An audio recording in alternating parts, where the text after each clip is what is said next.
So first of all, thank you all for having me here, and I always get so inspired by people in this community who are so committed to having a voice and making sure that they're standing up and making that voice heard and making people who are running for office aware of all the different positions. So I'm Joanna Rees. I came to San Francisco 18 years ago. I came here with a 4-year-old and a 12-day-old baby, and I moved to San Francisco because I wanted to raise my family in a community that was inclusive no matter who they were in the world. I had no idea, you know, when you have a child, you just don't know what they're going to be when they grow up. And what I loved about San Francisco is, one, it's a city that opens its arms to the world and is inclusive of all people, and this was the environment that I wanted to raise my family in. I came here with really nothing. I came here with a couple of kids and thought, talking about rent control, I thought, oh, I'll be able to buy finally, and I spent many, many years moving from one apartment down to smaller and smaller and smaller because it became more difficult as children consume more to afford how to live. And I had situations where I was a single mom and had to borrow money from other people, so I'm very, very supportive of some of the legislation that Tom Amiano has in place that extends the time period so people don't get evicted quickly, because if that had been the case, I had I would say a sensitive landlord, but had it been the case for me, I would have been out on the street with 2 young children. And I also, so just in terms of my background, I've been an entrepreneur. I've supported more than 60 Bay Area businesses who have created thousands of jobs here. I started a firm that supported these types of businesses on my own with no specific experience doing it, but just a new idea. And San Francisco afforded me the platform to make that happen. And I've also spent more than a decade working on public education reform because I'm outraged by the state of the public schools in our country, and I just feel like we're failing our young people. I had an incredible mentor in my life, a woman named Ann Richards, who was governor of Texas, and she's the one who said to me, when you serve, not if you serve. She said I had an obligation to go into public service and to give back at some point in my life. And 2 years ago, I started what I called a listening tour and went community by community across San Francisco and just listened to people about what they loved about the city, what they were concerned about, and what they wanted in the next phase of leadership. And what I heard from people was we needed a new approach to some of our long-term issues, and I feel like as a city, the reason I'm in one sense giving up my life and jumping into public service is because I feel like we're becoming a city of rich and poor, and we're losing our working class and our middle class, and that's something that's just unacceptable to me. In terms of, do you want me to go to specific questions, or did you want other issues about if you're ready for questions? I'm totally ready for questions. So. Anything from the panel for Joanna? And then we'll go to the members. I'll do the same one. Do you have anything, a specific agenda item that you are willing to push to further tenant protections in San Francisco? I wouldn't say I necessarily have a specific item that I'm thinking of today, but I do believe that we have to do all we can to support tenants and make sure that we don't evict people in any capacity. I mean, we have to do everything we can to ensure that people can stay in their homes, and that's just a value I take with me and a value that I'll carry into office. And I will look to legislation that makes sure it's supportive of people and enabling people to stay in their homes. Do you have a plan for increasing affordable housing in the city? So it's an issue I talk about a lot because we're woefully short in affordable housing, and if you look ahead, especially as our population ages, by 2025, 20% of our population will be over the age of 65. And we don't have enough affordable housing stock. And I think this is where the mayor has to set a vision for the city and has to really start dealing with these issues now so that we're building enough affordable housing stock and putting the right incentives in place so that developers are able to do that here so that we can support our community. Because right now, we're in a position where we're not going to be able to support our existing community, forget new people coming in. Joanna, do you have any opinions at all about the Park Merced deal? So I like the idea that it's the opportunity to build more 3-bedroom housing because we're woefully short of family housing. I'm supportive of that. I would not have supported the current deal that's in place because I don't think there was enough protection of tenants' rights and of rent control. Bravo.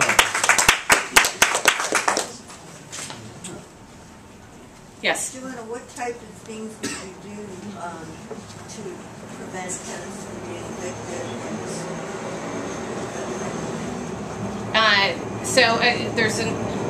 I have to support existing laws in place, but in light of that, this is why I'm supportive of what Tom Ariano is trying to do in terms of extending the time period to give people the ability. I mean, when people default on their mortgage, they have time to kind of work it out, and someone who's renting, it's, 3 days is just not enough to figure out a solution. So I like the idea of extending the time period and giving people the ability to try to, and I would work hard to make sure that we, maybe through public-private partnerships, create resources for renters so that if they're in a situation where they have a difficult month or just some difficulty in meeting those needs, that maybe we tap into the philanthropic community here with I'm a big believer in venture philanthropy, where people put money into an investment pool, but it's investment to support the community, and perhaps we can even create a venture philanthropy fund that supports tenants. Deborah Walker, and then Howard, and How are you? How are you? Good. Thanks for Nice to coming see you. Golf Club.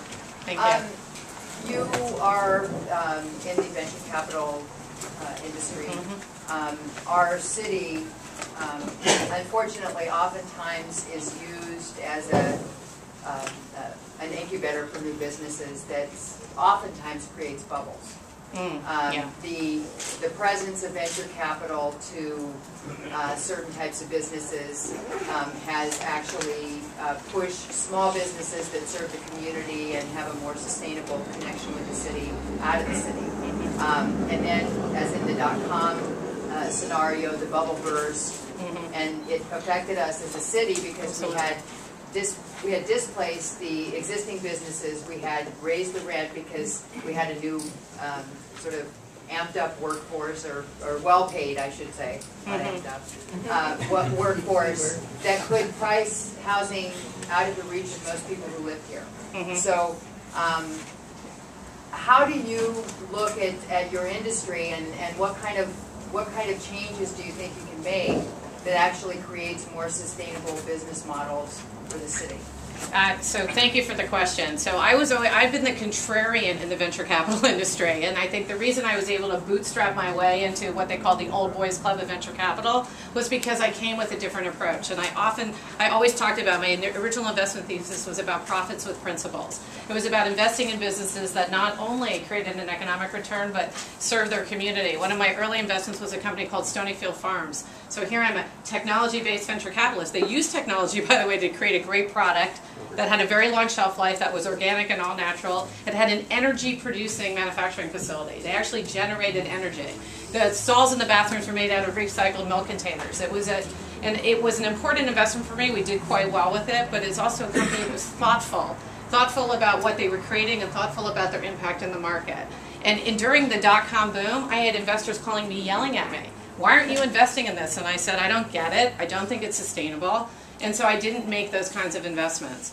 And I'm happy I didn't, because that allowed me to keep sustainability and keep my own firm going, where a lot of people dumped money in and it all blew up. I was able to stay in business over a very long period of time because I was very thoughtful about my investments.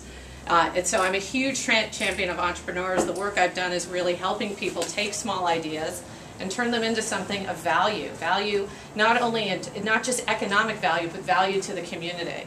And I believe when you create community value, you create long-term success too, because the consumers buy products and things that they care about, that they believe are having an important impact in the community, not things that are just overnight successes. My overnight successes, by the way, took 10 and 12 years to build. They didn't happen overnight. So I take a very, very different approach. And I'd love to tap into the entrepreneurial spirit in this community and a lot of the resources in the community and help develop economic empowerment in different neighborhoods here. I spent a lot of time in even places like Bayview, Hunters Point, and there are very few businesses there. And why can't we take people in that local neighborhood, match them with entrepreneurial talent that already exists in this community, create mentors, advisors, and resources so there's economic empowerment in that community. So I think venture capital gets a bad name in a sense, but I think there's a few that do venture capital right, and I put myself in that bucket. Howard? My question is very simple. I want, which is three. One, I would like to know what you plan to help do with the homeless. Two, I would like to know what you're going to do with get more low-cost housing built. And three, are you going to give any money to business like Twitter, like this mayor did? So related to the homeless, I would love to, we have to support everybody in our community. And right now, I can't tell you if we're effective in really getting people on the right path to whatever they need, whether that's getting back to self-sustainability or getting the right kind of long-term care. And I don't know if we have the accountability and the demonstrated results that we do that effectively across the community. So that's where I would start. Can we make sure that we're really serving this population in the way that they need to be served, and either getting them, again, on the pathway to self-sustainability or the right pathway of long-term care, whether that's mental illness, drug and alcohol, whatever it may be, whatever the resource that someone needs. And I really work hard to make sure that we're achieving that. You asked about affordable housing. I look at this all the time, and this is where I think the mayor has to really work hard to put a vision in place and a long-term plan in place to say, how are we building our affordable housing stock, not just this year, not just in my term, but what's our plan for the city over the long term?